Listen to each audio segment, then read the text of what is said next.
I think back there it's about 10 o'clock in the evening. It's 12 o'clock here in the afternoon, and we're fixing to head back to the ship.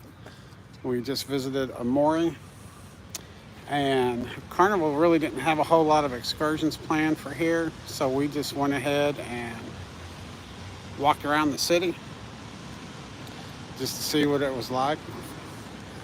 We went to a fresh marketplace. Come to find out, it was a fresh fish place, and which wasn't. I mean, it was kind of cool to see. We've never seen one before, so it was really neat to go down there and see what it was all about. Walked around the city for a little while, and since we have an early return schedule, we're heading on back. Didn't have anything major downtown to see. We did go through a temple or shrine and did some good filming there, which we'll post later on. But I'm going to go ahead and turn the camera around so you can see what we're seeing. There we go. There's Lady CZ. We're in a little park just outside where the ship was docked, and it was really cool because coming in, and they had like a big greeting party for us. And they had a bunch of people standing up on the roof waving at us, saying welcome. Had an announcement for us that we could check in with the information desk, that they had English speaking people there to help us find our way wherever we wanted to go. They had free maps. It was really cool. But since we're just about back at the ship, as you can see it there in the background, we're walking that way. There's a little park just outside the port that we decided to stop at and do some filming, and thought we could do a short little live. Unfortunately, we can't translate any of the stuff we're seeing, but just thought we'd show you. I mean, because this is some pretty neat stuff. Although we didn't have any excursions scheduled here, the walk around was pretty cool. We got some decent footage.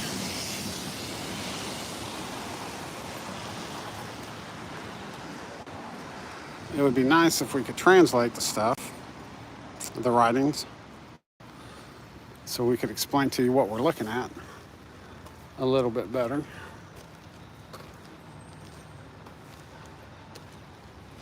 But I can't wait to see what kind of a send-off we get after the welcome that we received.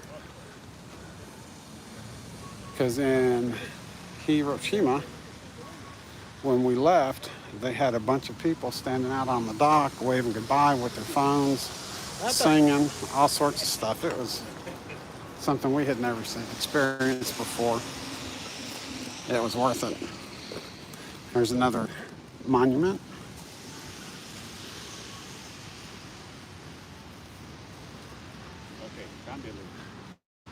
Here's an anchor. There's one of the tugboats that actually guided us in to the port. Unfortunately, I didn't get I got a quick video of the welcoming party, which I posted on the short.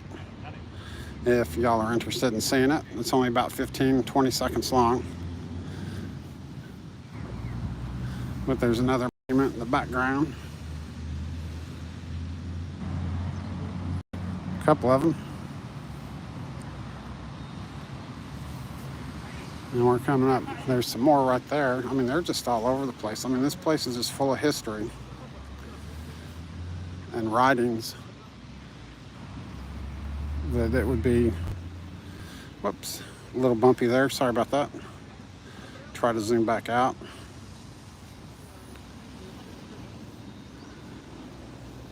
Here's another writing. Now, if you've noticed, some of the writing is up and down and across. When I was on Okinawa, we were taught that they wrote up and down and read up and down, or read down, top to down, whereas we read left to right.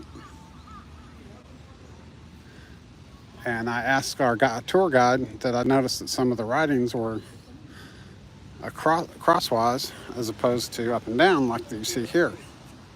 And she said there was no difference. The one thing I did find fascinating with one of our guides is she told us that starting at, I think it was 6th grade, I'd have to go back and look at the videos. They have to learn several different types of writing. They were Japanese, Chinese, and she said there was a total of four different writings that they have to learn to read. So unlike our education system, I mean, they're actually teaching their kids to read and write in multiple languages. And I'm just floored at no trash cans, no vandalism.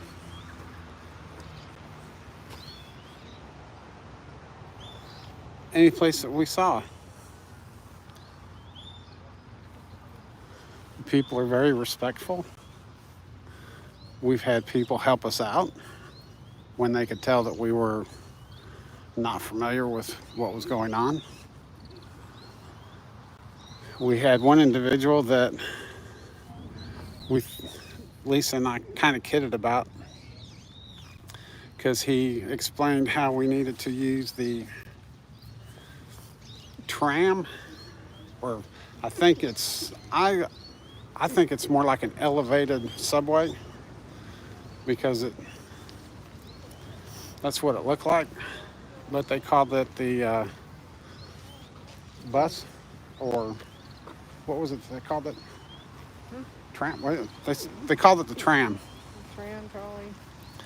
And he explained that we needed to get on this tram over here, go to this station, transfer to the subway, get on this subway line, go to this station, transfer to a different subway line to get to where we were going. And then after he got done explaining all that, he politely said, for when you get lost, here's a map on how to get back to the station or to the cruise port. Is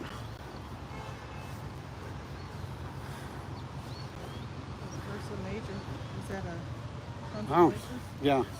Here's a picture, part of this, but Lisa and I was after we left, we kind of got to thinking, and he was like, wow, he has a lot of faith in us for when you get lost. Not if you get lost, but for when you get lost. We thought that was kind of funny. And that looks like it's supposed to be a picture of Ursa Major. That's pretty cool.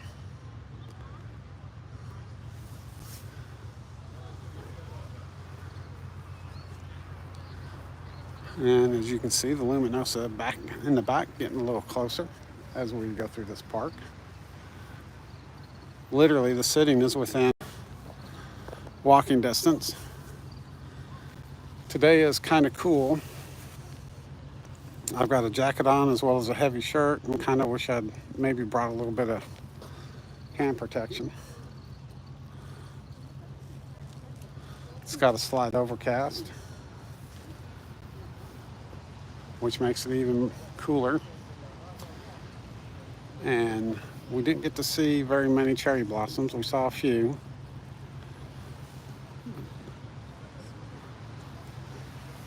Here's some more riding that's in this park. Oh wow, this park goes a lot further than I thought. I thought this was just a little area right here. It's not. It goes all the way to that building.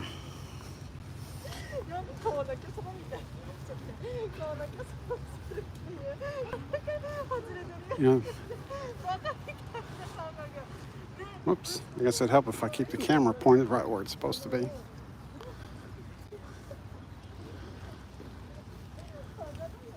That is one of the transportation centers that we can meet up at if we had buses and stuff like that that we needed to catch. But like I said, the city was within walking distance. And here's a good picture of the harbor that we're in, or port. The one thing, if you do go on this cruise, you will have to get used to is the immigration, customs, processing. When we flew into Brisbane, we had to get processed into Brisbane through their Border Patrol and Customs. Then when we got to Guam, even though we were U.S. citizens, we had to go through Guam's Border Patrol and Customs. After we left Guam, we hit Okinawa. Well, guess what? We had to go through the Japanese Border Patrol and Customs processing.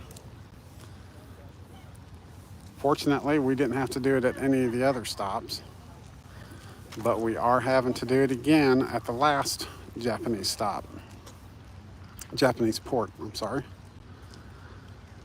Would they have to process out of Japan? So that's going to take up some of the day.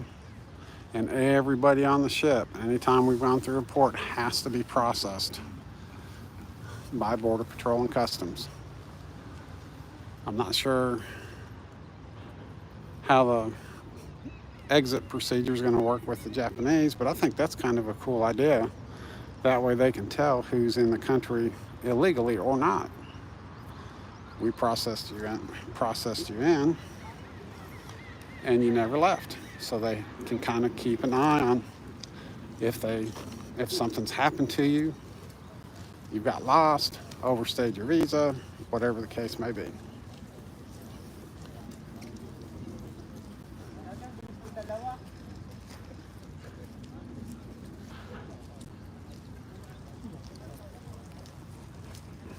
That's just the way they do it, and that's kind of cool.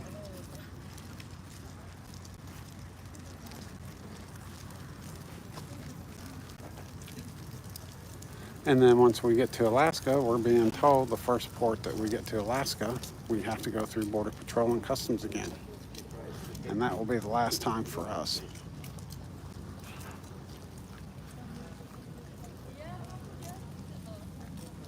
But I wanted to pop in and give everybody a chance to see what we've been seeing here in Aomori.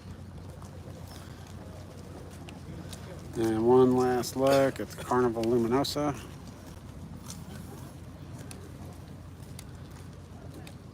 And the park we just came through. And with that, folks, I'm going to go ahead and end this live. And we'll catch you next time. From Traveling Czech, see you later.